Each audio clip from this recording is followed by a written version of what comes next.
Welcome, everyone. Yo. My name is Tony, and we want to thank you all for joining us and being part of this fifth episode of our Jam Compass webinar called The Link. We're excited to have such an awesome cast of music industry people with us today, and we want to thank our viewers for tuning in as well. We hope everyone's staying safe and at home and productive during this time. I'm one of the co-founders of Jam Compass, which is a mobile app that will be in beta within the next month that will allow creatives and music industry professionals the ability to connect, collaborate, and find opportunities in real time. And while we're finishing development, we wanted to start bringing the music community together to discuss where things are headed within the industry with all that's going on. So on today's episode, we'll be continuing our discussion from the past webinars discussing music during these times of the pandemic. And we wanted to invite all the panelists here today to give us their take on how they're dealing with it within their sector of the industry. Before we get started, for all the viewers, you can introduce yourself in the chat room, put your social links and everything. And if you have any questions for the panelists, you can leave it in the Q&A section and we'll get to that at the end of the webinar. Now I'm going to pass it on to Anthony, my partner in Jam. Hey guys, Anthony here, co-founder of Jam Compass. First and foremost, just want to thank everyone for taking time out of their day to join us today on episode 5 of the Jam Compass webinar. We're really excited to have everyone on. We have a really great panel today, a lot of different sectors within the industry. So we're excited to tap in on everyone's expertise inside. We spoke to our dev team today. We'll be done the app in mid-June. So we are really excited to definitely get the ball moving there. But yeah, let's dive in. Let's start with Carmen. Carmen, introduce yourself. Tell us, what you do and how the pandemic has been for you and how you've been, kind of transitioning through it. Sure. My name is Carmen Rizzo. I'm a music producer artist based in Los Angeles. I also run A&R for Native Instruments here in Los Angeles. So I'm probably the oldest one on the panel here. So I've been doing this a long time. So I have a lot of experience of making music and seeing industry changes. I mean, not like this, obviously, but more challenges, I should say, of, mainly with technology, because I'm a bit of a technologist as well. If you're talking about how I'm dealing with the pandemic, with COVID, I mean, I'm weathering the storm like everyone, I don't think anybody has any answers. I live in a city, because I live downtown LA, which is a lot different than some who are living in suburbs, which is not a judgment, it's just a different lifestyle of how your life has changed on a daily basis. So it's been hard to work from home. It's been hard to venture out because there's no nature downtown. I mean, obviously in the last few days or week, it's been much different. But I think for the first 37 days, I didn't leave. I just walked around my neighborhood and various parts of downtown. So you're witnessing what's going on in real time in a much different way, where businesses are boarded up, there's nothing here, and you see a lot of homeless. So in that sense, that's how I've been dealing with it, but I've been trying to stay positive and making a lot of music and working for Native, which we're working from home, which is nice. I travel a lot, so unfortunately I'm not traveling now, so yeah. Definitely. Awesome. Arejay, let's go with you. Hey, what's up, guys? Thanks a lot for having me. I'm glad I can weigh in any way that I can, in my little corner of the music business. I'm a musician, singer, songwriter. I sing and I write music. I produce my own demos, but I would never consider myself a producer. In fact, I'm currently on the hunt for a producer, a really good producer that I can work with. So, hey, if you guys are interested. No, but unfortunately, that's kind of like, put on hold now because of the whole lockdown. But, I still get to wake up every day and write music and work on things. But my day job, I guess you could call it, would be touring with a band called Halestorm. And so most of my life is about traveling, about touring, about the live industry. That's probably 90% of my life. So that's probably what I can weigh in the most on here. And yeah, it's pretty crazy. I'm based in Woodland Hills and also in Nashville, which is where I am right now. I kind of go back and forth. But I'll always call LA home. I still love LA so much, you know? So right now the touring industry is kind of put on lock, and we don't really know when we're going to be able to do any shows. I mean, it's kind of a blessing and a curse, because the curse is that we're not able to tour right now, but the blessing is that you know, for me personally, I'm used to being in a different zip code, like every single day, being on the road like 9-10 months out of the year. And I haven't really been in a place called home consecutively like this for this long since I can remember, since probably before we started, you know, touring. So it's been kind of nice to be able to every day wake up and just be creative, and it's been kind of nice. But I definitely see how not only affecting musicians and people in the touring industry, it's hit so many people. But the ones that suffer the most are the crew members, like the road crews that are out on the road, that are used to usually getting other gigs while the band is off the road. And right now we're kind of lucky. We were in a writing process. We're not really touring right now, but our crew are the ones that are suffering the most right now. So I'm kind of here representing for them too. Nice. Very cool. Yeah, I know you guys do about, what, 250 shows a year. Probably about that.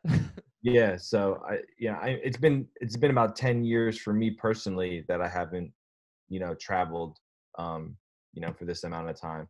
So I can only imagine the transition that you're going through for someone who really tours heavily and is in a band that has had Grammy success. And you know, the downturn now is that you guys are focusing on the music side at this point, right?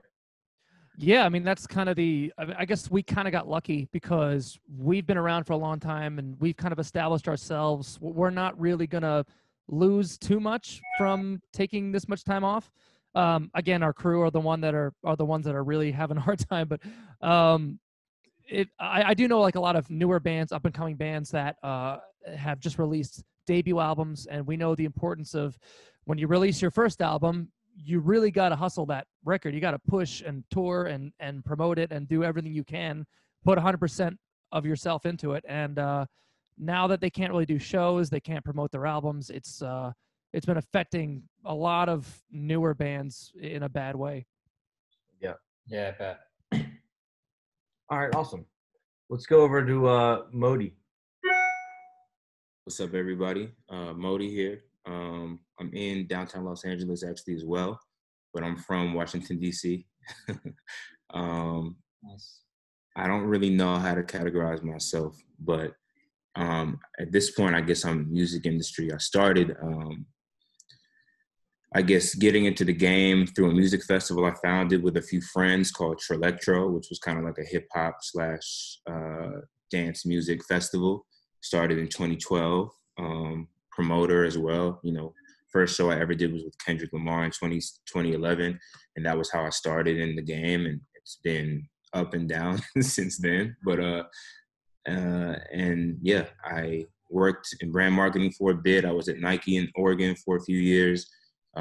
Moved to LA, joined the Red Bull culture and music team. Was at All Dev for a second, which is where I met Miko. So what's up, Miko? Nice. And what else? And yeah, now, I mean, most recently I was label side. So on the marketing side over at Epic Records, I left on the 31st of March. And then, you know, it was like, it's hard to tell your job. You don't want to quit your job when the pandemic starts. So it's been a very interesting journey the past few weeks. But honestly, it's been really cool. I've been looking at the silver lining and everything, and just taking this time to, you know, to work on self-improvement, to connect with people, to do a lot more reading. I'm watching The Sopranos right now, so just catching up on a lot of stuff that, you know, typically, you know, working and also being entrepreneurial, you just don't really have the headspace for. And yeah, I guess that's how I'm coping with the time. And so far, it's been really cool to hear everybody's stories, and it's crazy how much the live industry is affected. I mean, I quit my job to focus on live, and then this happened. So it's like trying to figure out how you pivot. But honestly, it's been like, if happiness, like I'm the happiest I think I've ever been, even though I'm making unemployment money right now. So it's interesting. It's just one of those moments where you just have to realize that, like, you're blessed, you're alive, you're well. I mean, I live in downtown LA. I honestly love it, even though I've had the same kind of, like, I have a breakdown every other day because it's like we live in a concrete jungle and all I can do is walk around the block. But yeah, it's I'm just happy to be here, and this is dope. I'm happy to connect with all you guys, and happy that people are tuned in to hear what we have to say. So I'm here to learn and to share whatever wisdom I have. Thank you, bro. Really appreciate that. Yeah, I mean, when it comes down to, like, your recent spot at Epic, what was the type of things you were doing over there? As far I know you have a marketing background and stuff, but what was kind of your role over there and what you were doing? Yeah, so I was a director of marketing. I think that title is misleading. Really, I think all people in marketing are just product managers, pretty much, and that means you work on rollouts for artists. I had a roster of about, I'd say 7 total, spanning from hip hop, R&B, pop. I had some international acts as well. And really, I mean, what I like to do is come up with creative ideas, just like big ideas that you can kind of implement in rollout plans. But a lot of my job was really just overseeing the marketing. So talking to the digital team, the tour marketing team, and, video production, video promo, making sure everything's moving like it's supposed to. So when it's like, we have A&R says, okay, we're dropping the album on this day. Like, we got to get these videos out. I work with teams to make sure the videos are, we have the right directors, we have the right schedules. I mean, a lot of my shit is just working on schedules, which is cool. But I think what I wish I had more of is more creativity, or more ability to be creative in the role. And I think that exists. You just have to figure out how to do it. Also, it's my first label stint. So, I was still learning a lot. And I feel like a lot of the product managers, the ones that I looked up to, were very creative, and they knew how to do certain things to make things happen. I mean, I think it's all, this is super vague if you don't know the label side, but I think the big thing for me is just figuring out how to leverage your network. I have a lot of creative friends, and I always want to figure out how to bring them in the fold and utilize their skills and have them work on album artwork, or, anything cool I can. But I think it gets tough in the major label system. And I think one of the reasons why I wanted to leave was to figure out, like, is there a better way to utilize my skill set? But it was a really rewarding experience, and really good people in the building, and great artists I work with. All of them are doing really dope things right now, especially in quarantine, just figuring out how to get creative and how to still make an impact. But it's interesting. Label life is definitely interesting. Dope, man. Thank you for that. No problem. Awesome. Let's move over to Miko. Miko, what's up, bro? How are you, man?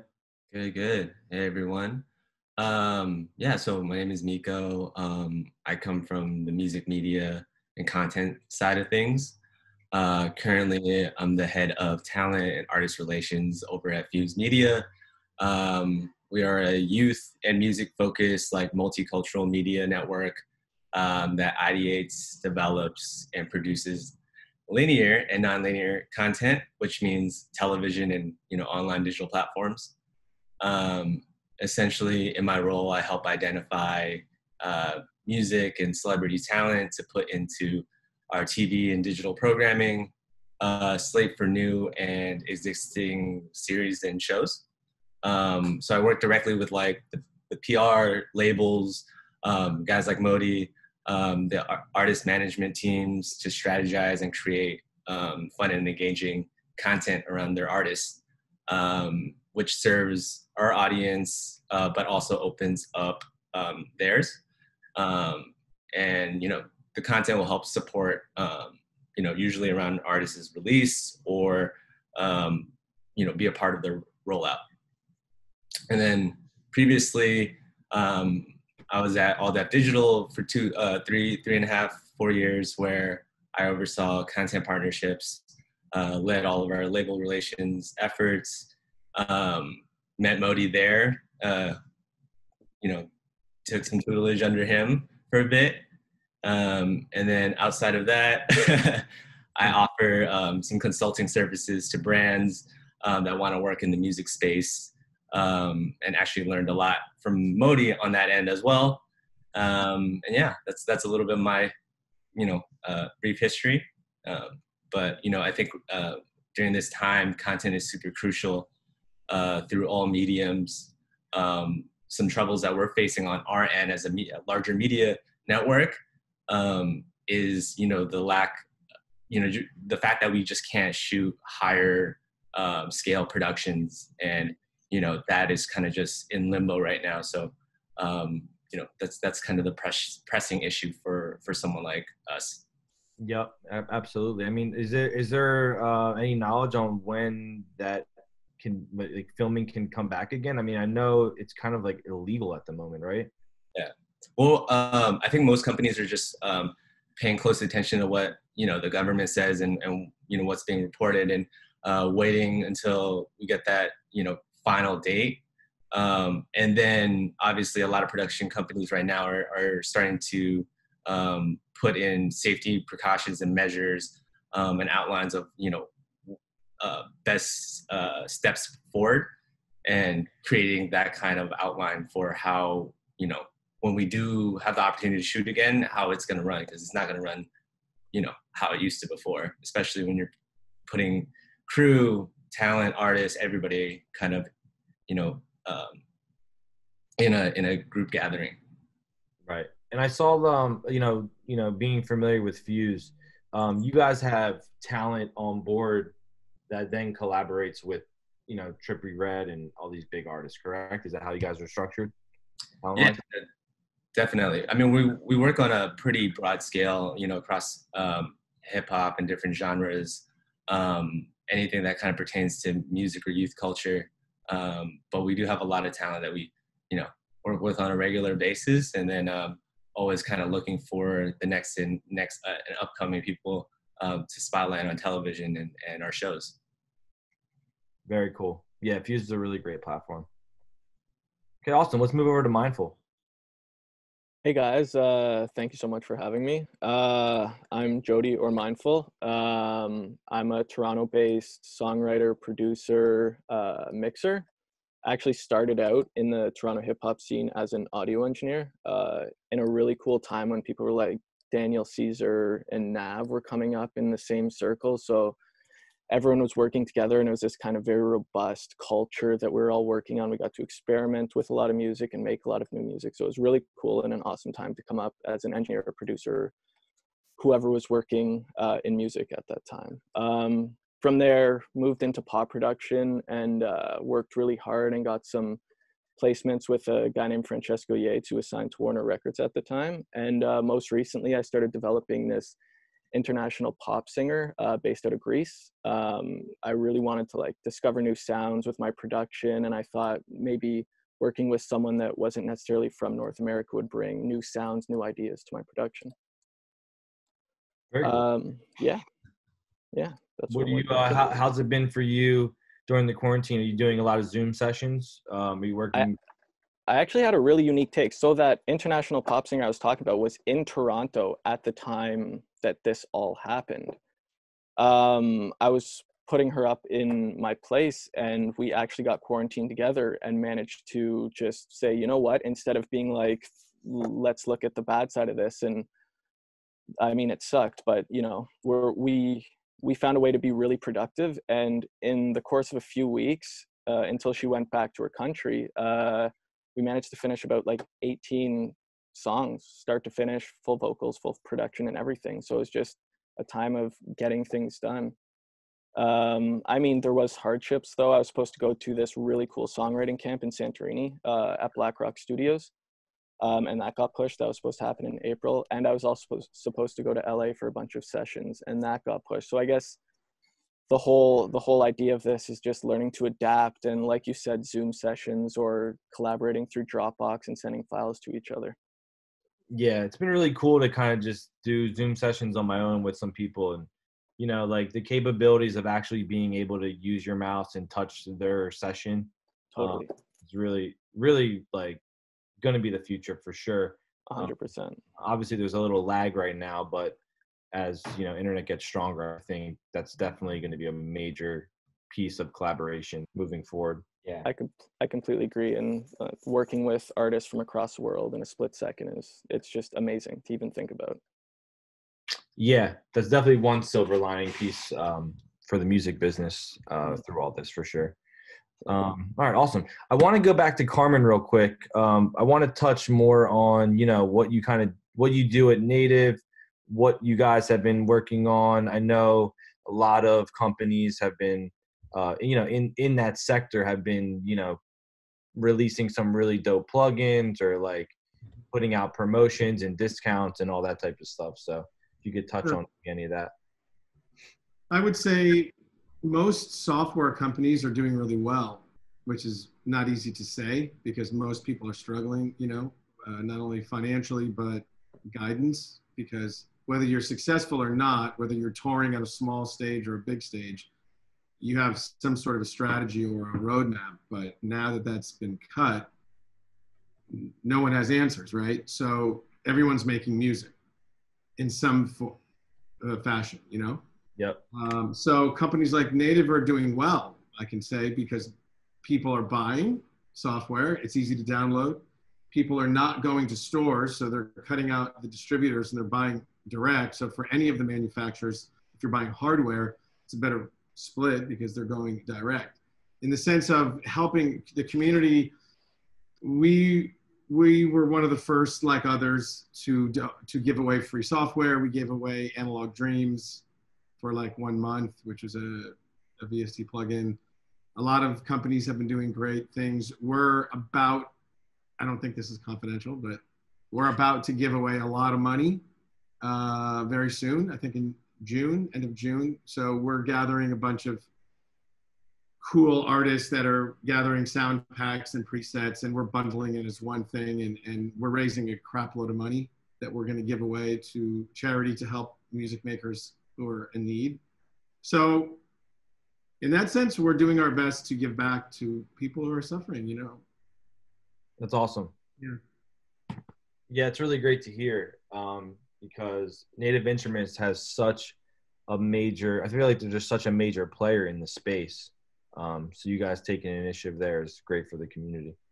Yeah, I mean, we're sort of the Swiss Army knife, anyone who hits record, and whether you're making beats or composing music, somehow you're using something of ours. So yeah, it's really, it's awkward because, I'm as a music maker and stuff, I'm lucky I'm still working. I'm producing a record, et cetera, for somebody that's paying, et cetera. And I'm lucky to have a job, right? So I'm getting a paycheck. So I'm very grateful for that. But Yeah. it's really, it's not even bittersweet because it's just so unusual to see all of us suffer in ways that we just have no control. We have no control over this, and there's no plan. Because I also tour and I'm involved in lots of different things, which I didn't talk about. But if you're looking at shows, sure, this year's done. Next year is still a question mark. And, and I'm talking to big agents, big managers on small scales and big scales. So it's just really hard, because on one end, I say to people, we're never going to have this kind of solitude ever again in our life. So like Modi said, you got to stay positive and you've got to look at the bright side and hopefully take advantage of this. But on the other hand, it's a bit frightening. Absolutely. Yeah, that's one thing we strive with at Jam Compass, hoping our platform can kind of bridge the gap between, the industry and opportunity. So as we're taking this downtime, we'll be ready to go in the next few weeks, next month, and hoping to bring that community together and have people kind of connecting on a platform that they normally wouldn't have the chance to. But that's a good topic if it's okay to talk about that part of it. Mm-hmm. Whoever races to that finish line is going to win. It's like Zoom. I never heard of fucking Zoom before the COVID thing, and now Zoom is a household name, right? Everybody has always been, look, this is nothing new. We've all been trading files, Dropbox, Collab, Skype, here's the phone, blah, blah, blah. But the person that races to the finish line with the technology that actually works is going to win, where you could truly have this in your DAW. And it's been around for, God, 15 years or more, but it hasn't quite worked. Avid has it. It's not right. But whoever does this is going to win and win big, in my opinion. Because that's what's missing. Not trading files, but actually seeing the video in the DAW, in every DAW, not just native to one DAW. You know what I mean? Yeah, exactly. And, we're starting off as an app, and we're going to be transitioning to a desktop icon that you'll be able to be a full marketplace where you could, and a trusted payment system. So not only can you collaborate and use video to collaborate, using those same functionality as Zoom, but it's going to be a marketplace and a place to connect and a hub for you. That's great. Yeah, so we'll be launching the app next month, and then obviously as we grow, those are the future goals. So yeah, that's kind of like what's on the horizon for Jam Compass. And it's going to be exciting to get, guys like yourself, everyone that's been involved in the webinars to, be the first ones to get on the app, and be like the beta testers, which is going to be exciting because we've been working on this for years. It's been 3-4 years in the making. Because, also I think that because we don't have answers, and I think it's going to be quite a while before we really ease into normality, at least in the sense of making music. And so I think people really are going to be more spread out. So this is going to be a great form of technology. So if you're in Nashville or Toronto and we're in LA, it's not a big deal. Yeah, exactly. It's like, and it's funny too, because we've touched on stuff where it's like now with the world the way it is, it's like, do you need to live in LA to be in the music business? And that's something we've been kind of discussing with our team. Because it's very, very expensive to live in these major cities. Or you have to ask yourself the question, wherever you live, right, what does it have to offer? If you live in the desert, you like the desert and what that gives you. If you live downtown, like we do, you do it because you can walk everywhere. There's culture, there's cafes, bars, art. Well, there is nothing here, and there's no nature. So I ask myself, why am I living in this great loft? You know what I mean? Yeah. Which it is a great loft. It looks really dope. Oh, thanks. But I just mean, you know what I'm saying? Like, yeah, absolutely. Ask yourself, maybe I should be living in the country for a lot cheaper, Yeah. Yeah. There's really amazing places around LA that, are cheaper and, are really cool areas. Cool. So let's move into some questions. Tony, I know there was some for Arejay and for the panel. Yeah. So why don't we start with that? Sure. Let's ask one for Arejay first. What are you and your band doing besides writing music now that you're not touring? What kind of odd jobs or hobbies are you doing? I know I've seen that you started like a YouTube show, which I think is really cool. So if you want to speak on whatever. I think like Carmen was saying, what I think a lot of you guys were saying is just kind of, wow, thank God for the internet right now, Yeah. And like Mindfull was saying too, you're able to do sessions, and you also, Anthony, you're able to do like sessions via the internet, and you're able to control each other's screens, and you're able to work together. And Mindfull, you're able to work with people across the world. Like, that's amazing, So yeah, because I've, besides writing, which is something I've been doing every day, we all love to entertain. We all love to be entertainers and to be personalities. And we're so used to doing that constantly on stage in front of an audience. And so again, like I think some of you guys are saying, like, I think Modi, you were saying there's silver linings to this whole pandemic.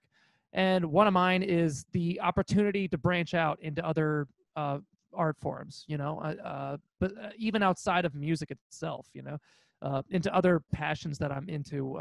And So I got the call from this big producer named Dan Catullo, who I could send him your contact. You could bring him on the show. He would be a really good panelist. He's a heavyweight in the live industry. He's produced a bunch of like live concerts and stuff like that. And he's also a TV producer for ABC and all that. So anyway, he gave me the call looking for like, I would just need a crazy guy personality, like a silly personality. And so he called me. I was like, hey, you want to do it? I'm like, sure, why not? You know? And then we came up with this podcast called Stop, Drop, and Talk, which is like, you know, very music based, but also kind of funny and kind of pop culture based and stuff like that. And so for me, it's been kind of fun getting to explore other things, you know, besides music. I mean, besides singing, producing, playing guitar, and other things that I don't normally get the chance to do because I'm constantly on either a bus or a plane or a hotel. I don't think I would have had this chance if not for this pandemic. So For sure. there's something positive to think about. Yeah, absolutely. I mean, I'm a gamer now. So Yeah, this I finally caved and got myself an Xbox. Yeah. I know. Are you really? Are you a gamer? I'm a gamer now. Yeah. I work in the gaming space very heavily, but now since the pandemic, I'm a full gamer, and I'm proud to say that. So, See, are you proud to say that? Because I want to, if it's okay to ask a question, or is it yeah, just? yeah, go ahead. No, go ahead. So, I've heard from some of my friends. There's this one girl I know. She says, and this was when the first deadline, which was what, it got extended from something in March to, or in May April. 15th. Yeah, May 15th. And so she says, hey, I'm going to go off social media because there's only, 2 weeks left. And I haven't, I wanted to do something that I could say that I've done, which I thought was quite good. And my son was saying the same thing. He's like, oh, I don't want to watch 100 movies and play video games. I want to read books. So I'm curious what everyone here, have you gone down that rabbit hole and watched every movie you've ever seen and played a video game? Or have you actually said, I don't know, I learned how to cook different, or I'm reading more books? I'm curious. A lot of cooking, that's for sure. Yeah. Yeah, what Modi said, you're watching Sopranos? Is that, who said that? Yeah, me too. Yeah. Good. Yeah, man, watching Sopranos. I literally, right before this, that's why I was a minute late. I just finished season 2 episode. Is it your first time, or is this My little brother told me that it's, my little brother is just, his taste is so good, and I think I didn't realize it until I became like older and realized that, like, he's just solid, and I was always a bully to him. So in retrospect, I'm just like, damn, this dude was on it. His music taste was fire, and his TV and film choice was fire. And he always preached about The Sopranos and how it was just like the best thing on TV ever, Yeah. So I was like, It's great. I was like, top 3 for me personally. yeah. And I was like, and I'm season 2, and I already understand like why he had such good things to say about it. So yeah. I think the big question is, and I think all of us are thinking this, did Carol Baskin do it? I think she definitely did it, but Sure. Yeah. Yeah, probably. Oh yeah. Doesn't it seem like that was such a big thing in the beginning of this pandemic, and it just seems like that was so far. Yeah, it seems like it was a year ago. It feels like it was a year ago. Exactly. It's just They timed that shit perfectly. Yeah, I know. the best pandemic television possible. Yeah. So it's been really funny to just kind of see like what we've been going through together and the things that are popping up and then quickly leaving. You know what I'm saying? Like Tiger King is not discussed at all anymore. We're on to the next. And it's like, that's how fast things are moving right now. Same with music and everything. It's like the Drake single that went to #1, it came and went.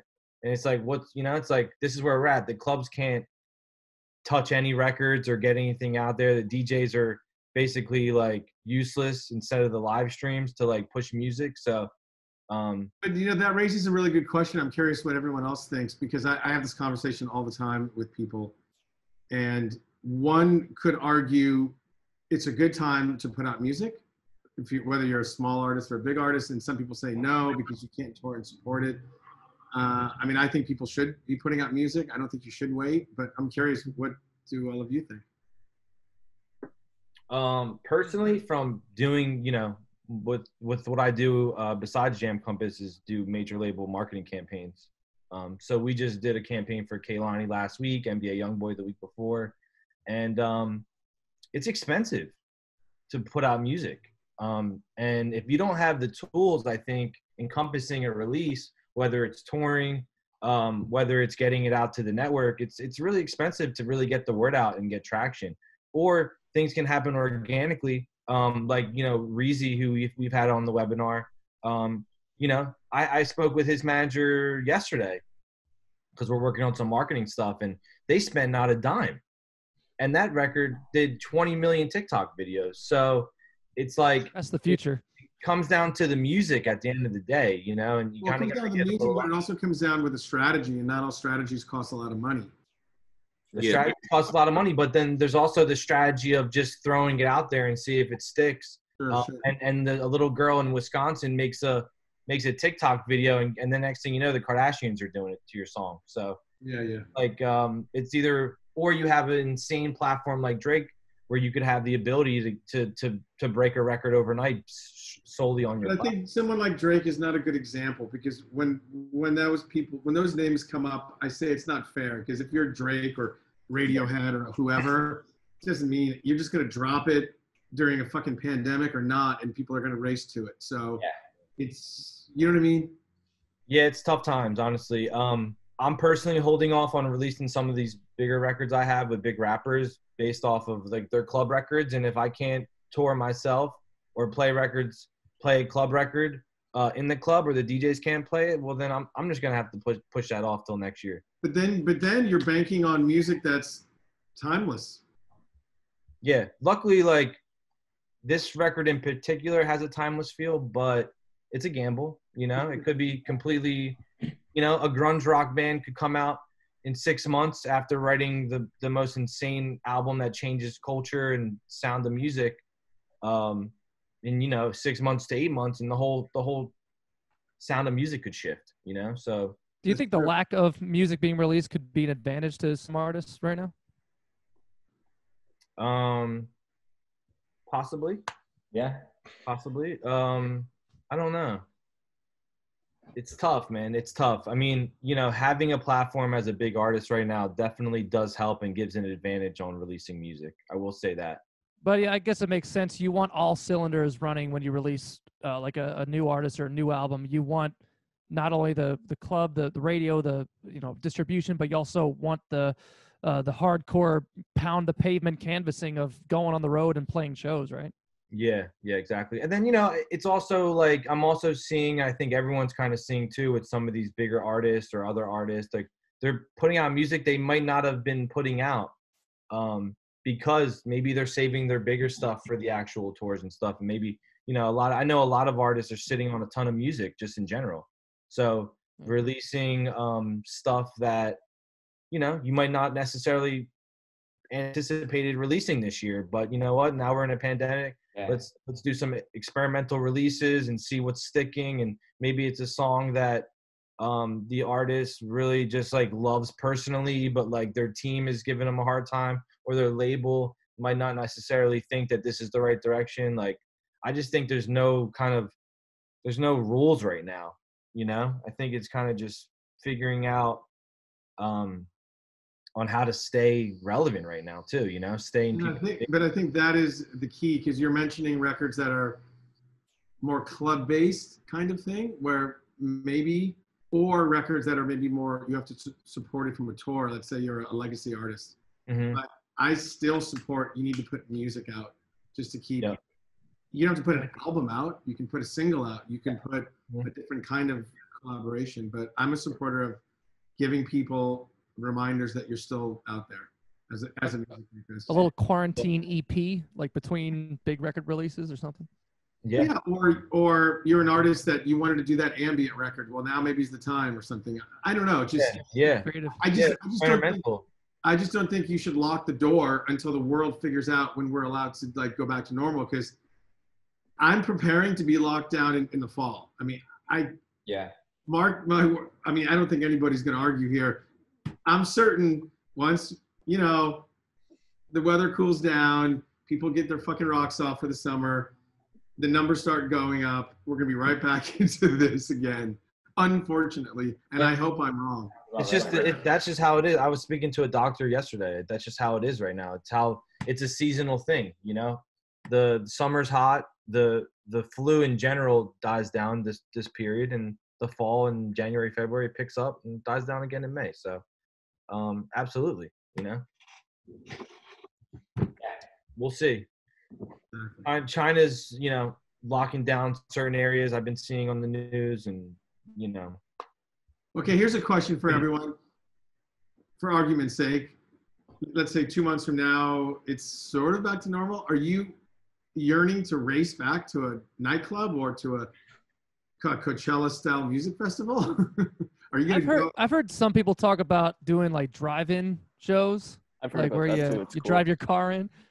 Yeah, But I mean, Carnage is doing that right now. The DJ. Yeah, so is Mark Reblier, the Looper dude. He's starting to do that. Like I think like drive-in theaters are coming back. yeah. So no, but I'm talking about as music fans. Forget about if you're playing these festivals. But if someone says, "Hey, let's go to the, I don't know, the Roxy festival," are you going to be racing to it? I'm just curious. I don't think I'd be, but I think what's going to happen is, I mean, there's nothing to do, and we're social creatures. So at some point, you're going to have to figure out, you know, how to stay happy. This game is about happiness in my eyes, and I feel like people are like the most depressed that I've seen in a minute. Definitely. Well, I think that's a good point because I'm starting to venture out and see people, but I say, whether it's today or 2 months from now, I'm going to be doing the same thing. I'm going to wear a mask. I'm going to do my best to keep distancing. I'm going to avoid crowds if I can. You know what I mean? Yep. Yeah. What do you think, Miko? I mean, it's tough, man. I'm thinking about, in the same context of like thinking of live events, productions and larger scale, you know, shoots for film and TV, it's not going to be the same no more. And that's like the backbone of Hollywood, you know? So, because at some point, like people are going to run out of high quality content that they're watching and consuming right now, in the next, you know, year or two. Like there's not going to be enough, you know, movies and the stuff that we want to see available. So people are just going to have to get really crafty in how they create that type of content too. So just as, you know, just like how they're going to have to get crafty in creating meetups and creating ways to watch concerts or shows or whatever. I don't know. It's very uncertain, but, you know, I think people are just going to have to figure out how to make sense of it and use what they have, you know, what they're allowed to have in the moment. Mm-hmm. Definitely. And going back to what Carmen said about, you know, releasing music and stuff, I know labels kind of work with you guys around music releases to create content with the artists. How's that been with you guys and over at Fuse? I mean, for us, it was a little tough and uncertain in the beginning, but, you know, we have a really amazing internal like content team. And we kind of got, you know, hit the ground running and started developing ideas where we made it, you know, we made remote shoots where we come up with a creative and concept, and then, you know, we do a Zoom call, we conference in with the artists and their team, and send them, you know, talk about ways that we can send them a care package with equipment, and then walk them through the entire step to, you know, create a little mini set in the comfort of their home, and then shoot content off of their phones and iPads and, you know, whatever that is available to them. So that's something that, you know, we've been doing and found a lot of success in, because now everybody's kind of looking for things to do. Obviously, artists are making music, but you also kind of got to stay engaged and, you know, put yourself out there through, you know, content tools and, you know, promotion. So Arejay, I think it's great that you're doing like your own video podcast, and tapping into that, because I think that's super valuable. And, you know, I think from what we've seen with like 6ix9ine going on IG Live and hitting like 2 million views, or 2 million people watching him, or Tory Lanez doing his quarantine radio, like these are great examples of how people are just trying to stay engaged. And even if they're slowly dropping music, they're still staying kind of relevant in the space. So we've been trying to do what we can with very, very limited resources.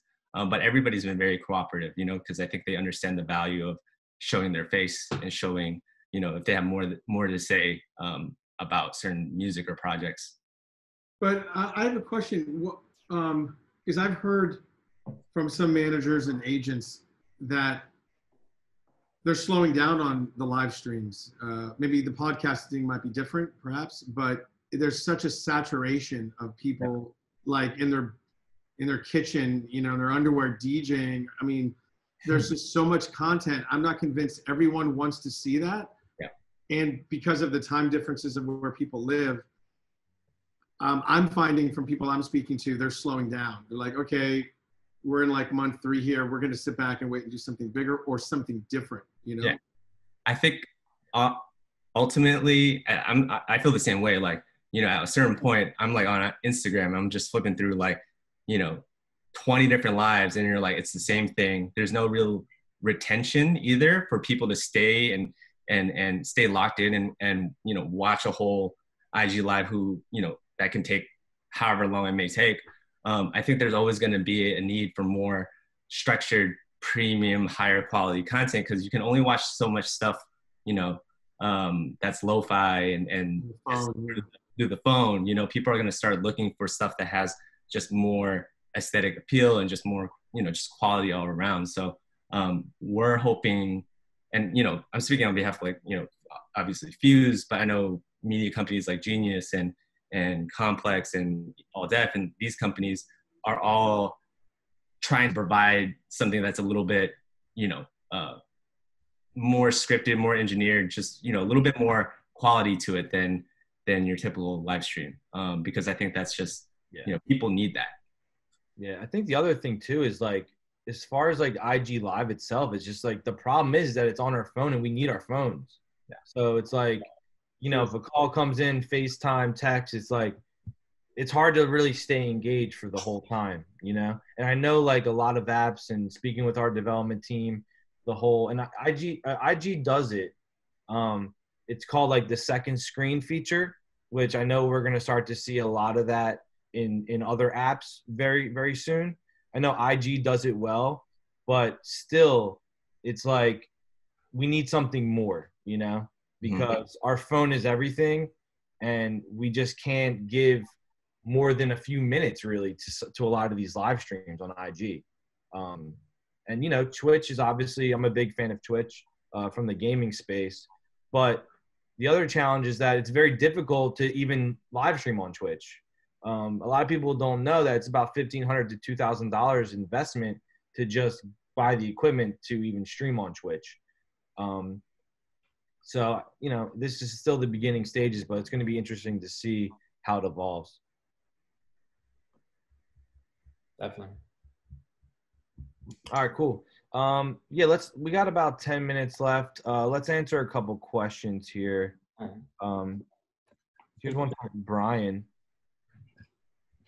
Do you guys think platforms like Patreon and OnlyFans, I'm sure there's others, will draw more people to better options for live streaming, content sharing? Oh, content sharing, not live streaming.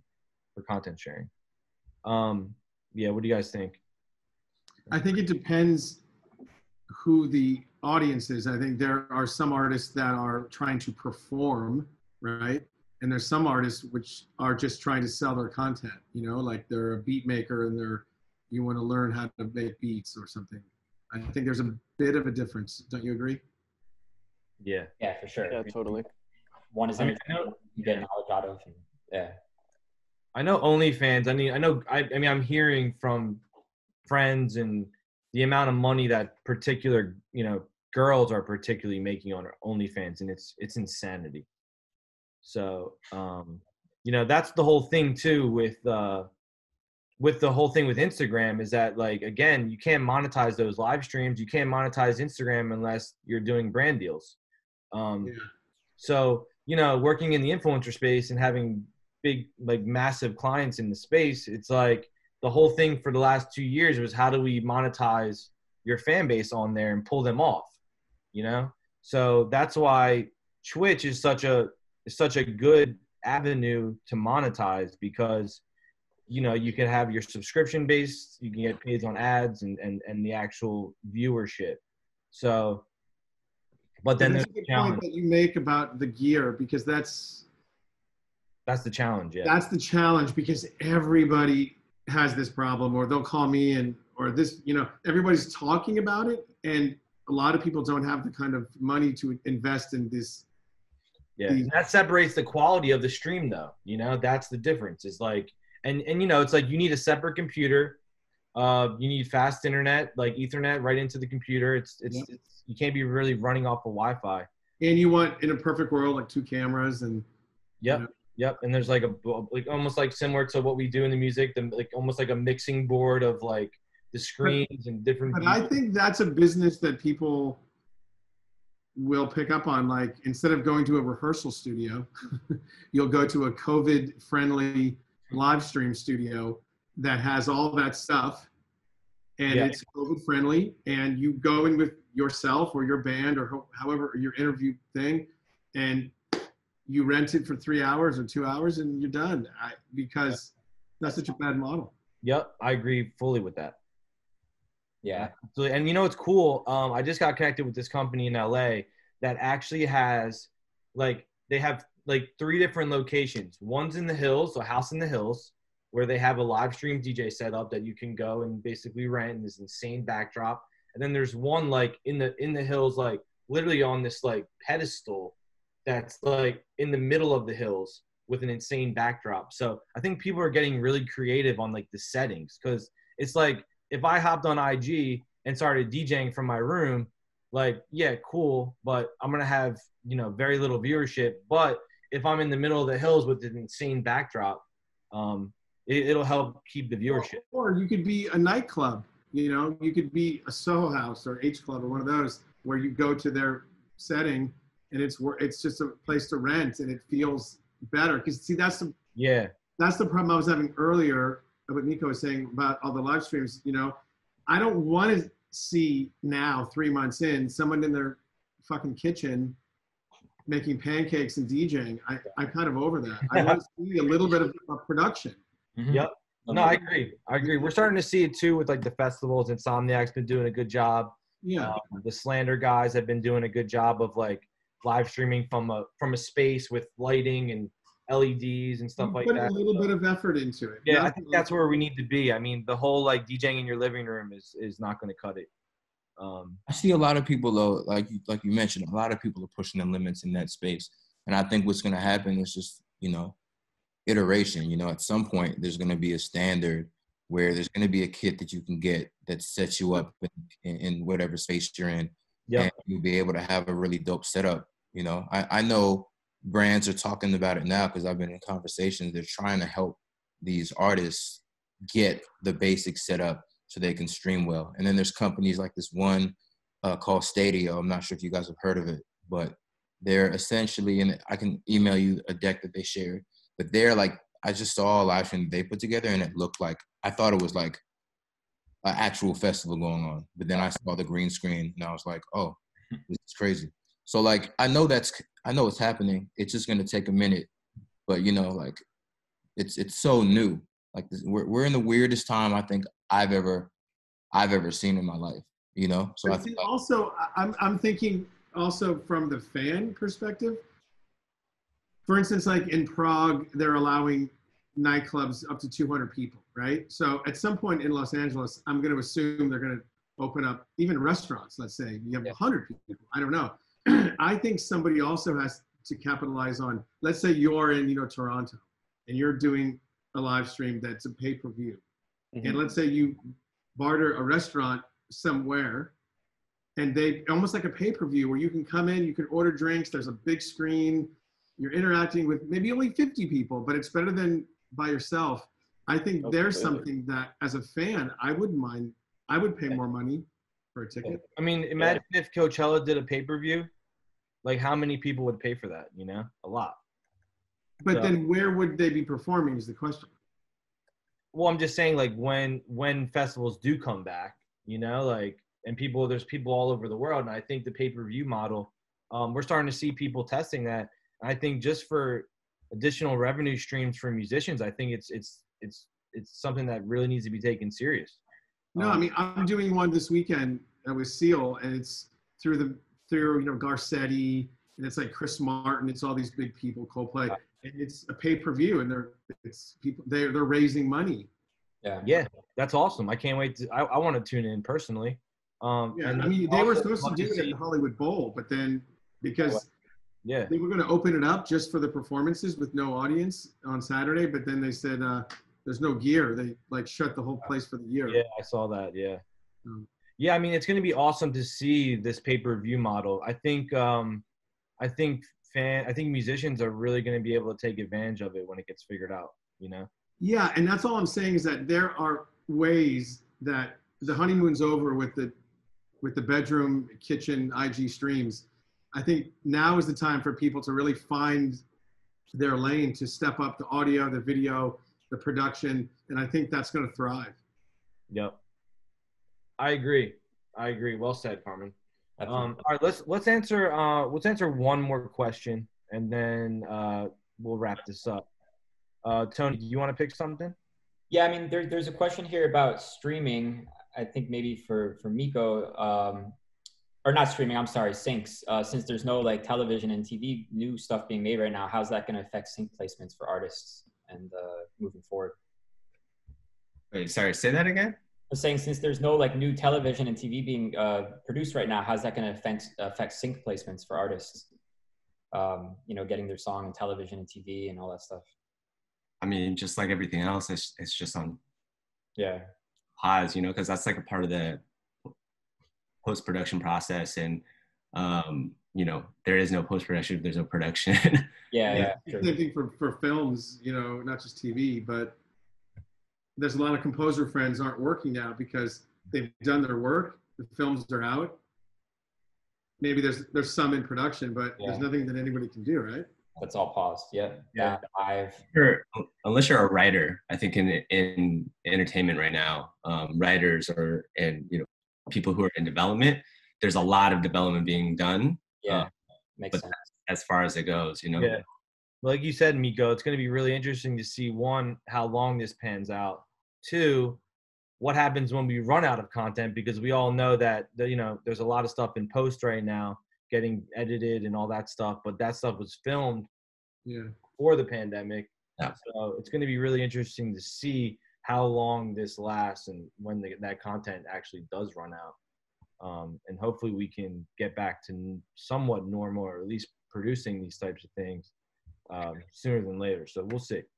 At the end of the day, though, I think, something that's going to come out of all of this is there's going to be some really amazing music. There's going to be some really amazing, what Carmen said, like people are going to get really clever and come up with like a movie or a TV show, or, an album that just breaks all kinds of boundaries. And I think that's something for, everybody to look forward to at the end, when this is all said and done. Yeah, someone's in their bedroom about to change the music industry. That's for sure right now. Dude, that's the absolute truth. This is like the time where creativity is just, fermenting and bubbling into something. People are discovering hidden talents they didn't know that they had. Yeah. Definitely. Pursue that. Mm-hmm. Okay, guys. Well, I just want to personally thank everyone for being on. You guys have all been amazing panelists. Thank you so much for taking the time out. We'll be keeping everyone posted. We have webinars locked in for the next few weeks. We have a DJ episode with all big DJs next week. We have one with songwriters, managers, and A&Rs. And then we'll be ready to launch this app after that. So, thanks for everyone for being on, and we will see you guys soon. Thanks, everyone. Thank you. Nice to meet y'all. Best of luck to all you guys. Yeah, you too. See you guys. Thank you.